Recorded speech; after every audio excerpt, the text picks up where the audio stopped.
Колеги, почитувана јавност, она што кажува 16-тиот европски извештај за Македонија, можеме слободно да го толкуваме дека во однос на меѓународната политика имаме една офанзива од страна на власта и покажавме всушност дека кога дипломатијата не е врева, туку е тивка прецизност, тогаш се движат работите и сега се движат.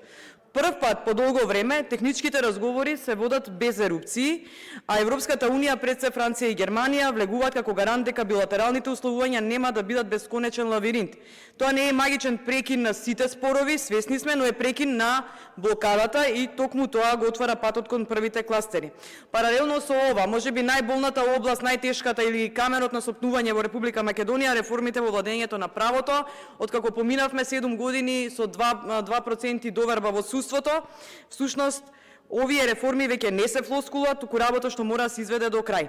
Нашата влада ја презеде оваа агенда со намера реформите да бидат мерливи, а не само политички декор.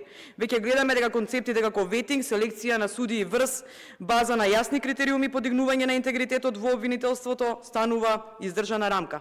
Од економска гледна точка, ова сценарио носи најмногу конкретни придобивки, нови фондови, поголем прилив на инвестиции, побрзо поврзување со инфраструктурните коридори, што конечно се граделе, а не се само најавувале. Ова не е политичка романса, туку прагматичен поглед дека економскиот импулс од Европа создава доверба кај граѓаните и секој човек ја чувствува Европа не преку декларации, туку преку работа, подобар стандард и стабилност. Затоа е потребна и внатрешна политичка дисциплина, односно стабилно собрание без блокади, и тогаш законите ќе станат, нема да бидат зидови, туку ќе бидат мостови. Во ЕУ веќе се движи позитивен, да речам, ветер и можеме тука да слободно да кажеме дека можеме да го раздвижиме и домашниот оптимизам, кога државата покажува сериозност, јавноста реагира со доверба и токму младите кои што можеби беа најскептични во однос на Европската унија можат повторно да видат смисла во европскиот пат на Република Македонија. И затоа денес како пратеничка на ВМРО ДПМН го нагласувам најважното. Ова е момент што го градиме ние.